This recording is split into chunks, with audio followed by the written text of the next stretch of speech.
quite a situation brewing in Michigan, Ryan, with sort of Rashida Tlaib versus CNN versus the world. This has been an unfolding, wild series of events. Unfortunate series of events, really, for CNN. But tell us how Dana Nessel, and we can put this first element up on the screen, factors into all of this in Michigan. Yeah, I think you could do an entire course on media bias and duplicity on this like 5-day affair. It's actually more than 5 days, but we can get into why. But yeah, so to start out, Dana Nessel is the Attorney General of Michigan, and so she tweeted on September 20th, which kicked all of this off.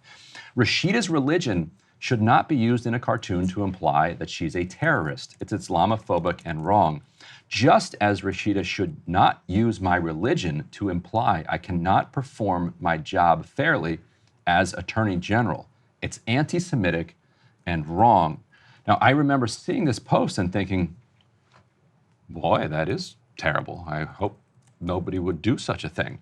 And also, what's going on with this cartoon? So if this was, on this day, a Detroit News cartoonist had published a cartoon in National Review. So here's a tweet here from Dearborn Mayor and friend of the show, Abdullah Hammoud, posting the National Review cartoon. So if you're watching, if you're listening to this only by audio, it's basically saying, why is her pager exploding? Basically saying, suggesting that Rashida Tlaib is like a member of Hezbollah that's being targeted by the IDF. So like clearly deeply Islamophobic cartoon that in a different kind of world would have kickstarted a news cycle where you'd have the media pressing critics of Tlaib as to whether or not they denounce this attack on her, this kind of baseless attack that came out of nowhere.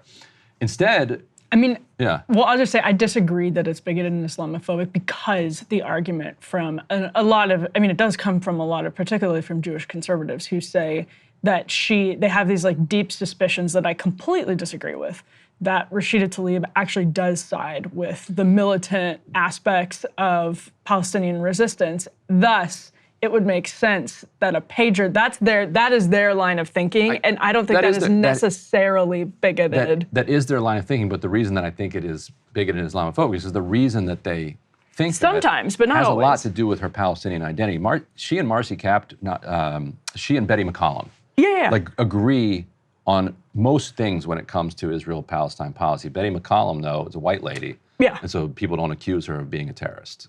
People accuse Democrats of being, like even white Democrats, of being terrorists. Like it happens. That's because, and I think it's really wrong, because it's this idea that if you are opposed to Israel's military action, all right, so maybe we don't live in a world where we ever would get a condemnation of that cartoon. But I don't disagree with you, though, that there are people who just connect the dots and say, oh, well, she is, vaguely Arab, so she must, of course, be Hezbollah. Right. No, I don't disagree that is a thing. I just don't think it's necessarily bigoted. And so Meg Whitmer comes on CNN. Gretchen Whitmer. Sorry, Meg Whitmer. This is a New Jersey one. Yeah, right. Whoops. I thought you were thinking of Meg Whitman.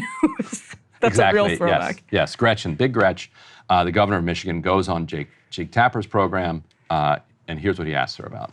Nessel responded by saying, quote, Rashida Tlaib should not use my religion to imply I cannot perform my job fairly as Attorney General. It's anti-Semitic and wrong, unquote. Do you think that Tlaib's suggestion that Nessel's office is biased was anti-Semitic? Listen, Jake, you know what? All I can say is that I know that our Jewish community is in pain, as is our Palestinian and Muslim and Arab communities in Michigan. I know that seeing the incredible toll that this war has taken on both communities has been really challenging and difficult, and my heart breaks for so many. But as governor, my job is to make sure that both these communities are protected and respected under the law in Michigan, and that's exactly what I'm going to stay focused on. But do you think Attorney General Nessel is not doing her job? Because Congresswoman Tlaib is suggesting that she shouldn't be prosecuting these individuals that Nessel says broke the law, and that she's only doing it because she's Jewish and the protesters are not. That's quite an accusation. Do you think it's true? like I said, Jake, I'm not going to get in the middle of this argument that they're having. I can just say this. We do want to make sure that students are safe on our campuses. So if you're watching that on CNN, you would assume that Rashida Tlaib said that Dana Nessel, because she's Jewish, is biased against Palestinians. That is what CNN reported she said. And it's because Dana Nessel said that. Just as Rashida should not use my religion to imply I cannot perform my job fairly as Attorney General, it's anti-Semitic and wrong. So what the media is doing in this case is taking the word of a partisan actor. And we see it all the time. It's not new, but it is always worth noting that Jake Tapper picked up on exactly the point that Dana Nessel made on X. Exactly, and it turns out she didn't say that, as would be evidenced. Rashida Tlaib didn't say that. Rashida Tlaib did not say that, as would be evidenced by an actual reading of what she said in the original article in the Metro Times. But still, Gretchen Whitmer, is under huge pressure. And so she puts out a statement, gives to Jake Tapper. You can put this next element up on the screen. She says, the suggestion that Attorney General Nessel would make charging decisions based on her religion as opposed to the rule of law is anti-Semitic. Attorney General Nessel has always conducted her work with integrity and followed the rule of law. We must all use our platform voice to call out hateful rhetoric and racist tropes. It's an interesting formulation there because the suggestion is anti-Semitic. Okay, that suggestion is. She didn't actually make that suggestion. Anti-Defamation League, Jonathan Greenblatt, he jumps on it, asserts that it happened, and then denounces it, ironically, if she wasn't a public figure, what would be defamation? Because he's saying something that is wrong, and that would be checkable if he just bothered to read the entire article. Now, here's what's fascinating. So we put up this next element here. The article that they're all talking about was published on September 13th. And Nessel responded on the 20th. Nessel responded on the 20th, the day she was attacked in that cartoon. Cynical. And she just brought it up out of a week later. Yeah. And so and we can get into this more in a second, what Rashida Tlaib said is that she has been to many protests in Detroit against police brutality, against racism, for climate change, climate justice, and on. And Nessel has never brought felony charges against any of those protesters, yet is bringing them in this case. She then goes on to say, and we'll talk about this more later, that Nessel was under significant pressure from the University of Michigan regents and leadership. Yeah. And that created a biased approach to this. And they got significant pushback from a public relations perspective, from an alumni perspective when those protests broke out. And they were obviously being responsive to that outcry in the media of the surge of anti-Semitism at the University of Michigan. And some of their protests did get they got hairy. But Tlaib was explicit about where the bias was coming from. This pressure had nothing to do with Jewishness. Dana Bash goes on CNN after Jake Tapper. Let's roll Dana Bash here. And now to a sad reality, and that is anti-Semitism is everywhere. And it comes from both ends of the political spectrum. But politicians sometimes sidestep calling it out when it comes from a member of their own party. We saw two examples on State of the Union yesterday. First, with Michigan Governor Gretchen Whitmer, when my co-anchor Jake Tapper asked about a Democratic Congresswoman's accusation that the state's Jewish Attorney General was letting her religion influence her job. What does it tell you about the inability or unwillingness to do so when it comes from a prominent person in your own party? That you change your word. It's not an inability. It's unwillingness, and it's because you're putting politics ahead of principle and morality. And that's what both of them did there. It's not very hard to say that Rashida Tlaib saying that Dana Nessel is pursuing charges because she's Jewish is an anti-Semitic thing to say. It is. Okay, yeah, again, she didn't say that. Now, because Twitter exists, there was a lot of pushback from Ryan Grimm. From Ryan Grimm and other people. We're like, wait a minute, pulling my hair out, what hair I have left. Like, she didn't say that. Yeah. Like, what are you talking about? Yeah. So finally, we do get a clarification from Dana Bash, but not really. Here's what Dana Bash clarified. clarification on a story we brought you yesterday concerning Congresswoman Rashida Tlaib's comments attacking a decision by Michigan Attorney General Dana Nessel to bring charges against pro-Palestinian protesters at the University of Michigan. Tlaib accused Nessel of, quote, biases. Here's Tlaib's full quote to the Detroit Metro Times. It seems that the Attorney General decided if the issue was Palestine, she was going to treat it differently. And that alone speaks volumes about possible biases within the agency she runs.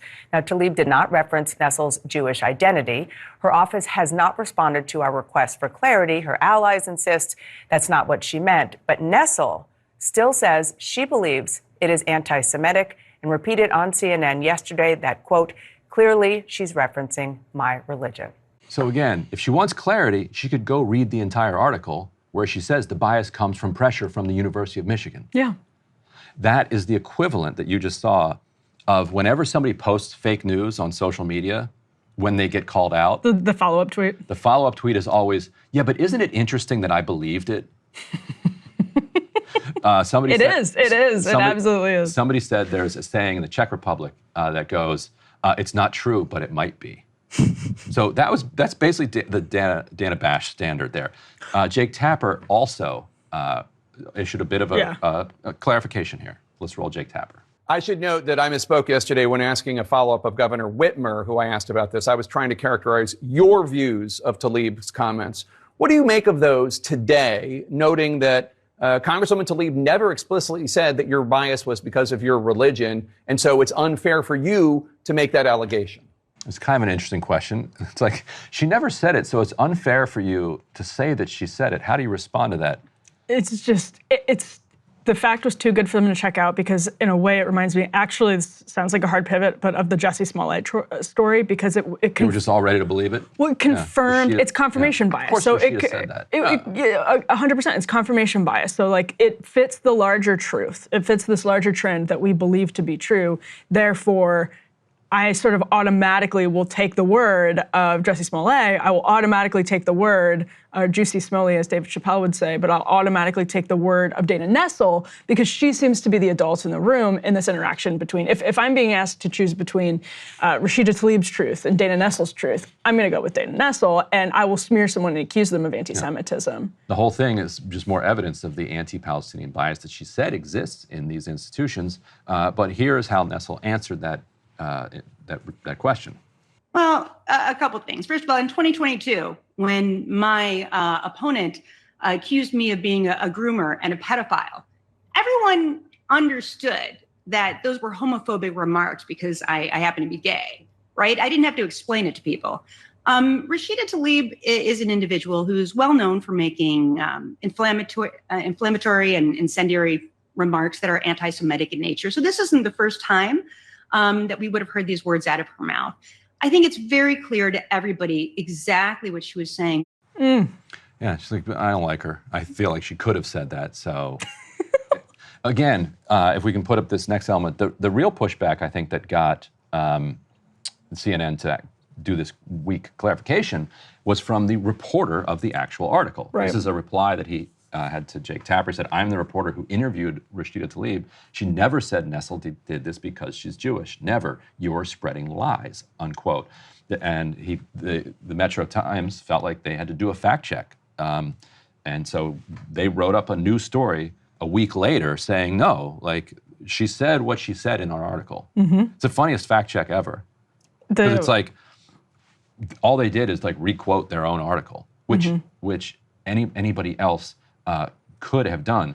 And we can put up B11, which is just so people have the specific context. Here's what Tlaib said. I think people at the University of Michigan put pressure on her to do this, and she fell for it, Tlaib says. I think President Ono and Board of Regent members were very much heavy-handed in this. It had to come from somewhere. So that's in the original article.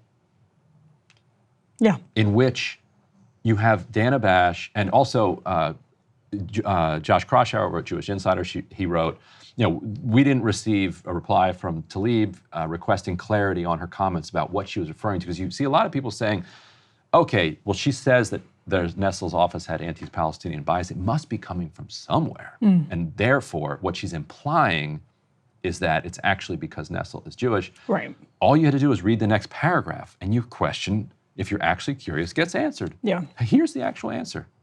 That she felt like she was pressured, and that the University of Michigan did not pressure Nessel when it came to Black Lives Matter protesters or where it came to climate justice protesters.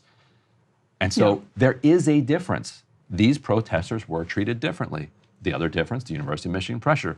That's what Tlaib said. It's amazing how from this entire sort of like cancel culture woke like journey that we've been on in the last decade, how little lessons have been learned from applying overly broad definitions. And that's why when we were talking about the cartoon, it's like they have in their heads this own logic that ties Rashida Tlaib to actual like militant groups. And I completely disagree with it. It's not rooted in bigotry for everyone. And there's just this reflex when it comes to accusations of anti-Semitism. And I would say the same thing, like if we wanted to talk about on the right with jumping to accusations of racism or misogyny or whatever, that it's people don't have their own logic. And the sad part of that is it misses dealing with the actual logic. Like if you disagree with Rashida Tlaib's argument for Palestine, deal with it on those terms. Don't smear her as an anti-Semite. It's wildly counterproductive anyway. You're not even like making progress for your own cause. Yeah, and the other irony, of course, is that, Rashida Tlaib is not remotely like a supporter of violence. Like that's not like, she's somebody who was constantly making arguments for dignity, equality, coexistence, peace, that everybody should live together and value each other as human beings, and that gets read as being support a militant for Hamas. support of Hamas and Hezbollah, which I think proves the depth of the anti-Palestinian bias that she talks about there. Jordan Sheridan, our buddy, had the reporter on his show and had an interesting exchange with him. Let's roll Jordan's interview here. It's B12. You know the Attorney General. You've reported on her. Was that surprising to you that she was a week later insinuating that Congresswoman Tlaib had somehow, I guess, was inferring something about her being Jewish in her criticism?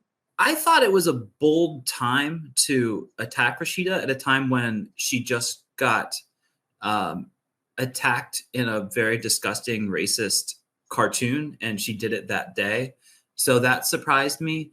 I have heard, though, that Dana Nessel has taken this Hamas attack last year very seriously, and she's lost some friendships over it.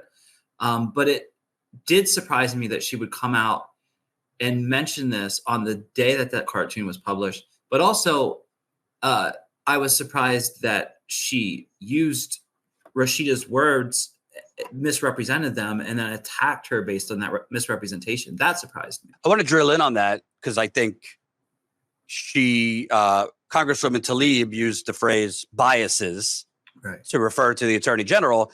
And I think that's what the Attorney General was zeroing in, that somehow Tlaib was inferring by biases that she's Jewish. I don't take it that way, and I'm Jewish. Yeah. But you were saying from your reporting, Attorney General Nessel, who is Jewish, she has been, however, moved or affected by the Hamas attack, and she's lost friendship over it, which would indicate to me that her charges against these pro-Palestine protesters on student campuses, she might feel strongly on this issue, which might then lead to some bias in she's charging them in more rigid ways than other types of protesters. Yeah. And to be clear, when I talked to Rashida Tlaib, what she was talking about, that bias, she was talking about an anti-Palestinian bias that's across many institutions, news organizations, companies, attorney general's offices, governor mansions. There's definitely a anti-Palestinian bias. And most of those institutions aren't run by Jewish people. So when she said that, she's referring to an anti-Palestinian bias, not a bias because somebody is Jewish. Right. So it was a complete misrepresentation. And so even when queued up by Jordan to say, well, maybe there's something to it because of the reporter's like, no, that's not what she was talking about. And he was being fair to Dana Nessel as well. Yeah, yes. And also, so Jordan, as people might have put two and two together, knows Dana Nessel quite well because of all of his reporting on the Flint water scandal.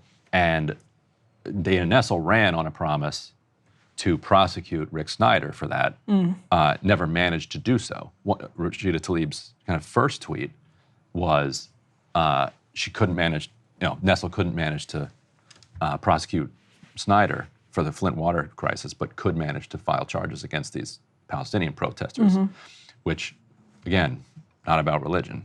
Yeah, no, absolutely. So, yeah, this is super interesting from Jordan, and I think, this Dana Nessel, Gretchen Whitmer coming, I mean, it is just Michigan right now as a swing state ahead of 2024 is such a weird brew of these like little dust-ups over basically like Rashida Tlaib and Dana Nessel, and it's all getting so nasty. Yeah, this whole thing, start to finish, was just wild to watch unfold. She didn't say that. You're right. How are we here 5 days later asking for clarifications and, we reached out to Tlaib's office? What do you mean you reached out to Tlaib's office? She's already said what she said. I actually might add this to my journalism curriculum for the students because it's such a perfect example of them taking the word of a partisan actor and recycling it as total objective, neutral reporting. Yeah, and the nice part about this one for education purposes is you don't have to debate it's right there. The underlying facts. Like what right she said is what she said. It's not how you do journalism. And you don't have to go to a place of, well, maybe because she didn't say why she was biased. No, she said why they're biased. Yeah. They're biased because University of Michigan put pressure on them to do this. Yeah. Like she said that. You can agree or disagree with that. That's what she said. Yeah. You don't need to. It's not a statement of rank anti-Semitism. Yeah. Yeah. Very clearly. Hey, if you liked that video, don't forget to hit the like button and subscribe to Breaking Points. If you want to see the rest of Counterpoints, go to breakingpoints.com to become a premium member and get the full uncut show every morning in your inbox and on Spotify.